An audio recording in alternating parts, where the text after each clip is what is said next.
Good morning everyone. 12th Commerce Economics, chapter number 5. The concept is employment programs. Employment generations and poverty reductions are interrelated. Some improvement and important employment programs for the poverty reductions are as under. Poverty के अंदर improvement करने के लिए बहुत सारे important employment से related government ने programmes चलाए हैं जो हमारे लिए यहाँ पर स्टडी करने के लिए दिए गए। फर्स्ट आता है IRDP एंड SGSY, मतलब इंटीग्रेटेड रूरल डेवलपमेंट प्रोग्राम्स और Swarna Jayanti Swarozgar Yojana. Integrated rural development programme then Swarna Jayanti ग्राम स्वरोजगार योजना। During the sixth five-year plans, various agencies started different programs for a rural poor. All these programs were merged in IRDP on 2nd October 1980। मतलब जो rural areas के अंदर रहने वाले poors होते हैं उनके लिए गवर्नमेंट ने बहुत सारे एम्प्लॉयमेंट के प्रोग्राम शुरू किए थे पोवर्टी को दूर करने के लिए, जिसको बाद में IRDP के तहत 2 अक्टूबर 1980 में मर्ज कर दिया गया था। The main objective of IRDP is to encourage poor families for self-employment so that they can get more income to rise above the poverty line।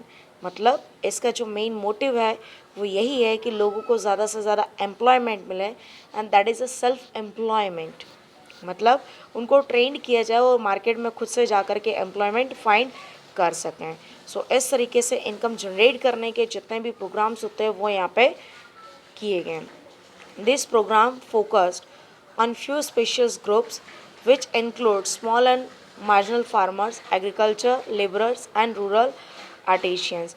Rural areas के अंदर जो छोटे छोटे और मार्जिनल फार्मर्स हैं, एग्रीकल्चर लेबर्स हैं और plus वहाँ पे जो आर्टिस्ट होते हैं उन सभी का यहाँ पे एक तरीके से इंक्लूड किया गया ताकि इन सभी के लिए ऐसे प्रोग्राम्स चलाए जाएं जिससे ईजिली उनको एम्प्लॉयमेंट मिल जाए और पोवर्टी दूर हो जाए। This way IRDP programme is known as anti poverty programme, जो धीरे धीरे पोवर्टी को ख़त्म कर देगा। Following programmes were included in the self employment programmes.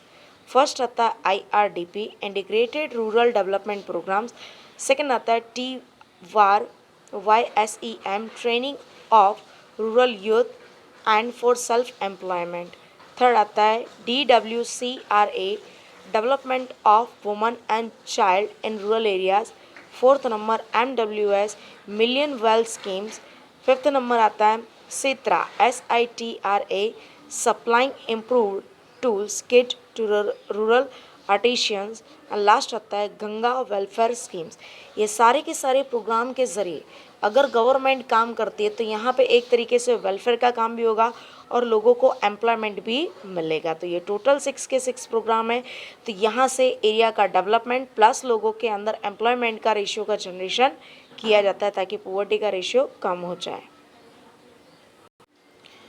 On 1st April 1999, IRDP and other programs integrated with it were merged and named as a Swarna Jayanti Gram Swarozgar Yojana. Under these schemes, in rural areas, apart from development of small trades, self-help groups were also provided infrastructure facilities, technologies, loan facilities, market for final goods to the rural areas. Means what?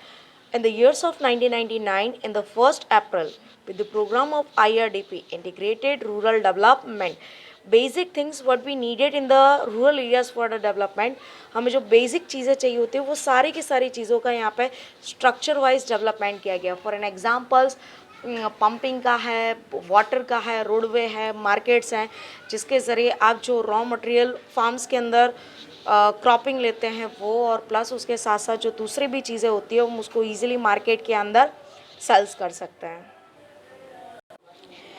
जिसमें second आता है wage employment schemes. This programs are part for strategy of poverty eradications and has multiple objectives.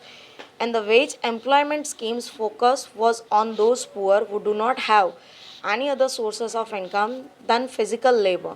मतलब इस programme के अंदर सबसे ज़्यादा उन्हीं लोगों पे फोकस किया जाता है जिनके पास फिजिकली कोई लेबर नहीं होता है, मतलब उनके पास फिजिकली कोई कामकाज होता नहीं है। These schemes do not only provide self employment in the slack sessions but also provide employment during flood, drought, scarcity, and other natural calamities. Under these schemes, infrastructural services developed in the rural areas. It is tried that laborers should be get proper salaries, which employment schemes included first Jawahar Rozgar Yojana, second one employment assistance schemes.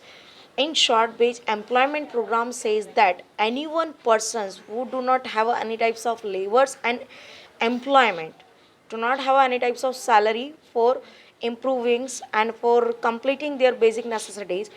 So by and with the help of these types of programs, government provide the opportunities of employment and getting the salary and income to these types of peoples. अगर इस तरीके के लोगों को कामकाज मिलेगा, income मिलेगी, तो धीरे धीरे पोवर्टी का जो रेशियो है वो कम होता जाएगा, और पोवर्टी का रेशियो जितना ज़्यादा कम होगा उतना ही ज़्यादा एम्प्लॉयमेंट का और जो डेवलपमेंट का रेशियो वो ज़्यादा हो जाएगा। दूसरा इसके अंदर आता है कि रूरल एरियाज़ के अंदर आसपास में अगर हम बेसिक फैसिलिटी से रिलेटेड कोई भी प्रोग्राम स्टार्ट करते हैं तो रूरल एरिया का भी डेवलपमेंट होगा और प्लस लोगों को भी एम्प्लॉयमेंट की चीज़ें मिल जाती हैं। तो इस तरीके से दो प्रोग्राम यहाँ पे शुरू किए गए थे, जवाहर रोजगार योजना और सेकंड आता है employment assistant schemes. Next one is the prime minister रोजगार योजना।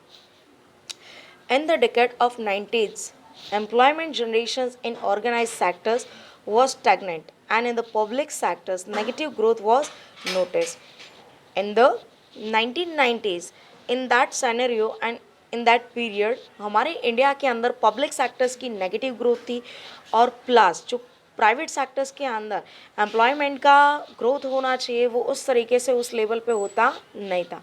On the other hand, employment rate was rising fast, unemployment rate was rising fast. On these situations, Prime Minister Rozgar Yojana was started for self employment with the objective of starting ventures to providing employment to the educated unemployed. Means what, person बहुत सारे हैं जो educated है but उनके पास कोई employment का कामकाज नहीं है। और 90s के पीरियड के अंदर हमारे इंडिया में ऐसा था कि पब्लिक सेक्टर्स के अंदर कोई ग्रोथ नहीं थी। अगर ग्रोथ नहीं होगी, वहाँ पे प्रॉफिट नहीं होगा, तो आपको एम्प्लॉयमेंट प्रोवाइड कर सकते नहीं है। सेकंड थिंग्स, प्राइवेट सेक्टर इतना ज़्यादा नहीं था कि वो बहुत सारे लोगों को एम्प्लॉयमेंट प्रोवाइड कर सके। तो ऐसे टाइम पे इंडिया की मेजर पॉपुलेशंस को एम्प्लॉयमेंट प्रोवाइड करने के लिए प्राइम मिनिस्टर के नाम से प्राइम मिनिस्टर रोजगार योजना शुरू की गई, जिसका मेन मोटिव था self employment and to provide the employment these types of unemployed peoples who are who are educated, जो पढ़ा लिखा है और जिसके पास एम्प्लॉयमेंट नहीं है, ऐसे लोगों को एम्प्लॉयमेंट प्रोवाइड करने का काम काज था प्राइम मिनिस्टर रोजगार योजना का। Next is national rural employment guarantee act 2005, NREGA. In the years of 2005, National Employment Guarantee Act was accepted with the objective of creating assets through public constructions activities and to provide employment to one person per family of minimum 100 days to rural and urban poor as well as lower middle class families. NREGA का main objective है, this one started in the 2005 में ये start हुआ। जो families poor हैं, backward areas में रहते हैं, ऐसे फैमिलीज़ में से एक मेंबर को मिनिमम 100 डेज़ का एम्प्लॉयमेंट प्रोवाइड करने का इसका फार्मूला है। In 2009 NREGA was reformed as Mahatma Gandhi national rural employment guarantee act and the name was comes MNREGA. इस तरीके से आज हमने 4 प्रोग्राम्स देखे एम्प्लॉयमेंट के कि किस तरीके से गवर्नमेंट रूरल एरियाज़ के अंदर स्कीम्स चलाती है और स्कीम्स चलाने के ज़रिए लोगों को एम्प्लॉयमेंट प्रोवाइड करती है। Now in the NREGA says that यहाँ पे लोगों को एम्प्लॉयमेंट भी मिलेगा और बेसिक फैसिलिटीज़ का जो इंफ्रास्ट्रक्चर है वो भी ग्रोथ होगा और उसका भी डेवलपमेंट देखने को मिलेगा। Thank you.